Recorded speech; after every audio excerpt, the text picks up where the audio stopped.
no âmbito do direito do mar, ele reveste condições bem peculiares, em virtude justamente de uma possibilidade de conflito de jurisdição que surge entre os órgãos destinados à resolução de controvérsias no meio ambiente marinho. Então, quando a gente demanda uma questão de conflito no ambiente marinho, a gente vai, no mínimo, ter dois órgãos de resolução de conflitos aí, muito ainda sem tratar as questões voltadas pelos meios diplomáticos para a resolução de controvérsias. A Carta das Nações Unidas, especificamente no artigo 2, ele estabelece justamente a obrigação dos países em solucionarem as controvérsias pela modalidade pacífica.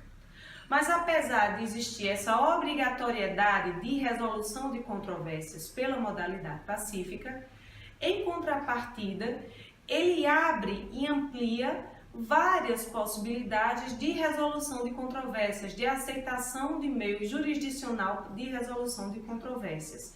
E aí a gente vai encontrar o Tribunal Internacional de Direito do Mar, estabelecido pela Convenção das Nações Unidas sobre o Direito do Mar, a Corte Internacional de Justiça, que é estabelecida pela própria Carta das Nações Unidas.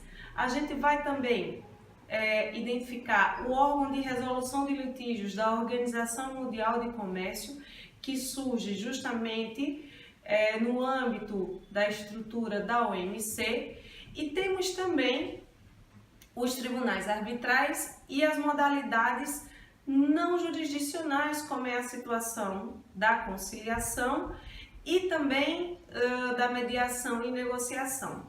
Então, dessa forma, a gente percebe que quando a gente visualiza, quando é possível visualizar esse leque de possibilidades para resolver um conflito no meio ambiente marinho, a gente pode se deparar com um possível conflito de jurisdição.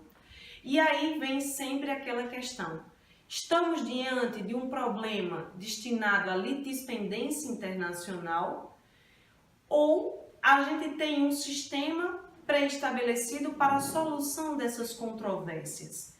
E quando a gente analisa justamente que não existe um sistema pré-determinado, pré-estabelecido para resolver esses conflitos, a gente vai perceber que vai existir de fato, esse conflito de jurisdição. E ainda vai ser possível a gente perceber uma possibilidade de fragmentação do direito internacional. Por que esta fragmentação? Se a gente for analisar numa perspectiva bem ampla, a gente vai perceber que, se identificando e se buscando cada um desses tribunais que foi referido anteriormente, a gente vai perceber que esses tribunais, eles podem ter uma determinada decisão de maneira diferente dos outros tribunais. Eu não vou poder querer, nem vou poder ter a harmonização dessa conjuntura dos tribunais internacionais no âmbito das decisões. Então, possivelmente, a forma como o Tribunal Internacional de Justiça ele vem a estabelecer uma resolução de controvérsias pode ser diferente também do Tribunal Internacional de Direito do Mar e ainda do órgão de resolução de litígios da Organização Mundial de Comércio. A gente vai perceber, portanto, que nesse caso o conflito de jurisdição ele vai fragmentar o direito internacional e, consequentemente, fragilizar esse direito internacional. E a grande questão é, como é que o direito internacional ele pode possibilitar essa resolução dessa controvérsia. E aí a gente vai perceber que especificamente na Corte, no que diz respeito às questões de direito do mar, o Tribunal Internacional de Direito do Mar ele vai ser uma questão não obrigatória, mas sim subsidiária.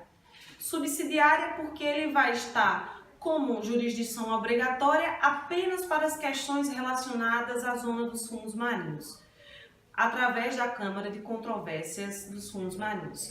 Nas demais questões, como poluição ambiental, como outras questões também de exploração da zona econômica exclusiva de determinados países, de invasão na zona econômica exclusiva, do mar continental, plataforma continental, a gente pode estar diante de uma partilha desses meios de resolução de controvérsias.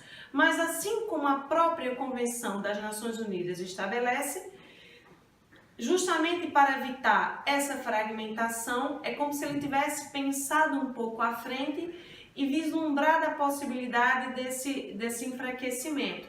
Então, nesse caso, ele fala e ele estabelece que no âmbito de um conflito, no âmbito de escolhas distintas pelos países envolvidos naquela jurisdição, naquela lide, ele vai nada mais nada menos afastar a possibilidade dos tribunais internacionais e vai somatizar a resolução de controvérsia pela modalidade diplomática e, nesse caso especificamente, pela conciliação. Então, a gente vislumbra que, apesar da gente se deparar com um conflito de jurisdição no meio ambiente marinho, vai ser possível afastar a jurisdição dos outros tribunais internacionais e a retomada sistemática da conciliação como forma de resolução dos conflitos que surgem no direito do mar. Obrigada.